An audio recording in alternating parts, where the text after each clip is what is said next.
Olá pessoal, boa tarde, estamos juntos sempre, para você aqui é claro, na sua melhor frequência. Muito bom que você esteja a bordo da nossa rádio Bandeirantes. Estamos começando mais uma semana, segunda-feira, 18 de novembro, começando com esta ideia de que, claro e óbvio que os problemas estão por aí, claro e óbvio que não há outra alternativa a não ser enfrentá-los. Claro também que existem aqueles obstáculos maiores, que estes são importantes, para que você saiba que ao invés de enfrentar, talvez tente desviar. E aí, quando você chega no futebol, você tem aquilo que é justo ou não, aquilo que é verdade e às vezes é uma verdade que vale hoje, mas que amanhã ela pode não ser tão verdadeira assim. E você tem aquilo que já é conquista. É interessante porque dentro do futebol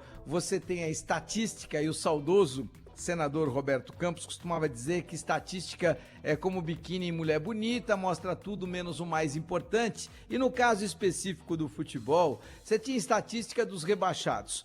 Houve um período aí em que o Corinthians tinha 92% de probabilidade de ser rebaixado. E hoje eu garanto que tem 100% de probabilidade de permanecer na Série A do Campeonato Brasileiro. Então, é muito interessante porque estas estatísticas, elas dançam conforme a música e a cada rodada, aquele número que era verdade na rodada anterior passa a ser totalmente desnecessário, improdutivo e que não apresenta absolutamente nada depois de apenas uma rodadinha do Campeonato Brasileiro. Então, todos temos que ter muita calma na hora de fazermos qualquer avaliação em termos estatísticos de campeonato.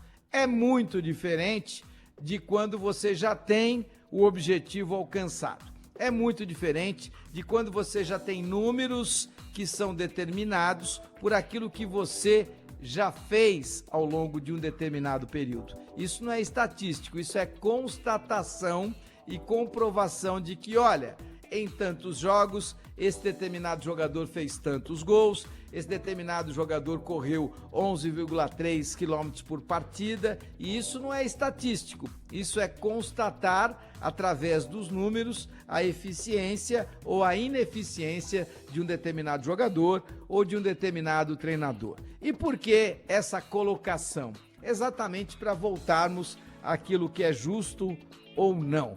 Eu acho uma baita injustiça o que estão fazendo com o Fábio Carille. E eu vou bater de novo na tecla de que é um absurdo que você tenha um treinador que termine como campeão da Série B do Campeonato Brasileiro de Futebol. Um treinador que em nenhum momento ao longo de 36 rodadas esteve fora daquilo que o Santos determinou a ele que ele estivesse, que era a zona de classificação para a Série A do Campeonato Brasileiro em 2025.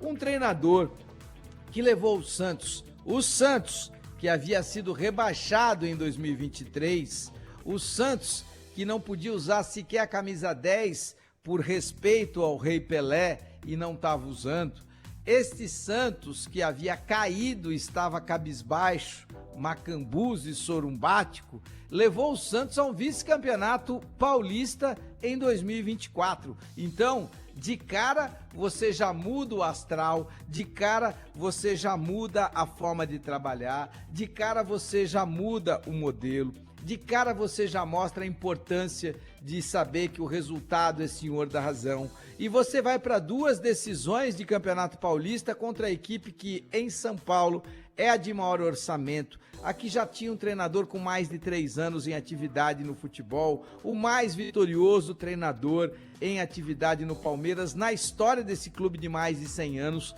E ele, o Palmeiras, era o grande adversário nesta decisão. O Santos ganha a partida de ida e perde na partida de volta, perdendo o título paulista para uma equipe que tem um orçamento no mínimo 5 ou 6 vezes maior e melhor do que o orçamento do Santos. Foi isso que o Fábio Carille fez nessa temporada de 2024. E é interessante porque ontem eu apresentando o Show do Esporte, a gente tinha flash ao vivo da Vila Belmiro, já que era uma partida festiva, onde o Santos iria receber a sua taça de campeão da Série B de 2024. Tudo bem, perdeu para o CRB, mas era jogo de vida ou morte para o CRB tentar escapar do rebaixamento, e escapou do rebaixamento, colocando Ituano e Ponte Preta no rebaixamento, ou seja, na Série C do Campeonato Brasileiro em 2025. A gloriosa Ponte Preta de Campinas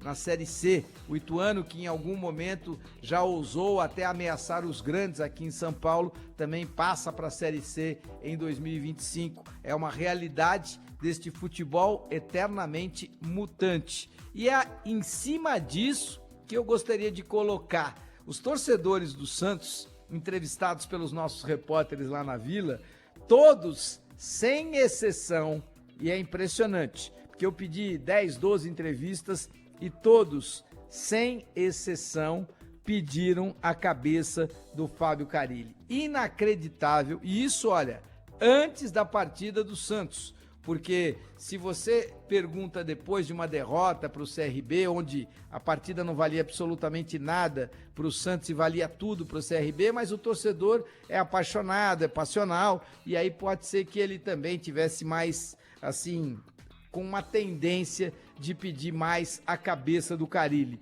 Mas as perguntas foram feitas no clima de festa, onde aqueles torcedores estavam indo para a Vila Belmiro para celebrar um título de campeões da Série B. Estavam indo para a Vila Belmiro para celebrar, aplaudir uma equipe que 2 rodadas de antecedência não só já estava na Série A, como com o título garantido da Série B. Era isso. Eu imaginei que você pudesse ter alguns mais puristas que, lembrando-se daquele Santos de Dorval, Mengalvio, Coutinho, Pelé e Pepe, do Santos do Robinho, do Neymar, do Diego, que vocês estivessem imaginando que o Carille era o culpado pelo time do Santos não ser aquele propositor e não estar jogando aquele futebol tão belo quanto o DNA antigo do Santos, não é o atual. O atual é de um time que veio de ser rebaixado para a Série B do Campeonato Brasileiro. Foi isso que aconteceu com o Santos em 2023. Esse é o DNA do Santos. É isso que esse torcedor do Santos que critica, que achincalha, que vaia o Fábio Carille, se esqueceu muito rapidamente. O DNA do Santos não é o DNA do Robinho, do Diego ou do Neymar. Não é o DNA do time que foi bicampeão do mundo. Não, é o DNA do time que foi rebaixado. É esse time rebaixado que o Fábio Carille pegou. É esse time caindo pelas tabelas, com administrações temerárias nos últimos 15 anos, fazendo com que o Santos devesse uma fortuna no mercado, tivesse transferban a cada mês, impedindo que o time do Santos pudesse contratar, impedindo que o Marcelo Teixeira, que é um gigantesco presidente e que merece uma estátua ali na frente da Vila Belmiro, pudesse inclusive reforçar o elenco. Esse é o DNA do Santos que o Fábio Carille encontrou. E é inacreditável que mesmo diante desta realidade, os torcedores, e não é os torcedores, são torcedores daqui, dessa facção, ou de outra torcida uniformizada, ou de outra ala. Não. Eles estavam passando aleatoriamente ali na frente da Vila Belmiro e todos, sem exceção, pediam a cabeça do Fábio Carille. O torcedor pode ser o apaixonado que for, o dirigente não. Esse tem que ser inteligente, equilibrado, competente para saber que ele tem que tomar a decisão que é a mais importante para o clube e não a mais apaixonada. Nada contra o Pedro Caixinha, que é um propositor, mas o Pedro Caixinha, propositor, deixou a equipe do Bragantino na zona do rebaixamento. Eu quero ver o que é que vai acontecer com este Santos, caso ele venha a ser comandado pelo Pedro Caixinha em 2025, quando o time perder 2 ou 3 partidas seguidas como propositor, por não ter capacidade de ser reativo e entender que é menor do que o Palmeiras, que é menor do que o Botafogo, que é menor do que o Flamengo, que é menor do que o Internacional. Eu quero entender o que é que esses caras vão fazer. E quando o Santos estiver, e ele pode estar no rebaixamento, se eles vão buscar de novo o Fábio Carille para tentar resolver a situação de um time que não tem capacidade nem DNA para ser propositor e gigantescamente atingiu o título da Série B do Campeonato Brasileiro e tem um treinador eternamente menosprezado.